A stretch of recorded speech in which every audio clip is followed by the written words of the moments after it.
65 days work చేసే విధానంలో ముందుకు వెళ్తున్నారు. మన కర్నూలు అన్నిటికీ సౌకర్యాలు ఉన్నది. ఇక్కడ స్టూడియోలు నిర్మించడం కానీ, టీవీ ఫిలిమ్స్ తీయడానికి కానీ, హైదరాబాద్ దగ్గరలో ఉన్నది. మన వాళ్ళతో ఎంతోమందికి ల్యాండ్ బ్యాంకులు ఉన్నాయి. సుబ్బారెడ్డి గారు కానీ, బివి రెడ్డి గారు కానీ, కేజే రెడ్డి గారు కానీ, పుల్లయ్య గారు కానీ, వాళ్ళకి పెద్ద పెద్ద ఆర్జే రామకృష్ణ వీళ్ళందరూ పెద్ద పెద్ద ల్యాండ్ బ్యాంకులు ఉన్నాయి. మరి ఈరోజు మనకు చాలా చక్కగా ఈ ఆఫీస్ నిర్మాణానికి ఓబులయ్య గారు సహకరించారు. వారి వల్ల ఈ ఆఫీస్ సుందరంగా దిద్దటమే కాకుండా ఒక అడ్మినిస్ట్రేటివ్ ఆఫీస్ కలకాలం ఉండే విధానంలో శ్రీకారం చుట్టడం జరిగింది. ఇది ఇప్పుడు మొదలు పెట్టాం కాబట్టి కొన్ని సంవత్సరాల్లో ఇది ఎంతోమందికి ఎన్నో జీవితాలకు వెలిగిచ్చే విధానంలో పోతుంది. ఒక 50,000 మందికి డైరెక్ట్లీ ఉద్యోగ అవకాశాలు పని కల్పించే విధానంలో ముందుకు పోతుంది. మనకు ఎన్నో క్షేత్రాలు ఉన్నాయి. ఇక్కడ చుట్టుపక్కల ఎన్నో బ్యూటిఫుల్ ప్లేసెస్ ఉన్నాయి.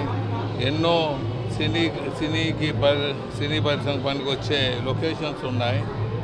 మీ అందరికీ తెలుసు, ఇక్కడ బాహుబలి లాంటి సినిమాలు కానీ, కృష్ణ గారు కానీ, బాలకృష్ణ గారు కానీ, చిరంజీవి గారు కానీ, మహేష్ బాబు గారు ఎన్నో సక్సెస్ఫుల్ ఫిలిమ్స్ షూటింగ్స్ ఇక్కడ జరిగి, ఇక్కడ వాస్తు బాగుంది, ఇక్కడ తీస్తే సక్సెస్ఫుల్ స్టోరీ నడుస్తుందని మాకు నదులు ఉన్నాయి, ఫారెస్ట్ ఉన్నది, అన్నీ ఉన్నాయి ఇక్కడ.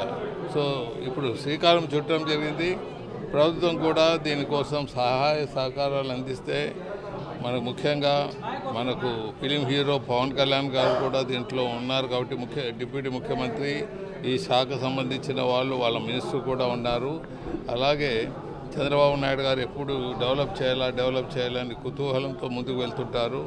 లోకేష్ గారు యంగ్ బ్లడ్, వీళ్ళందరూ కలిసి మా సినీ పరిశ్రమ కర్నూలులో అభివృద్ధి చెందే తీసుకొని వస్తే ఇక్కడ కూడా హోటల్స్ నడుస్తాయి, ఆటోలు నడుస్తాయి, ట్యాక్సీలు నడుస్తాయి, రెస్టారెంట్లు నడుస్తాయి. అన్ని సదుపాయాలు ఇండైరెక్ట్గా ఎన్నో డెవలప్ అయ్యేదానికి అవకాశాలు ఉన్నాయి.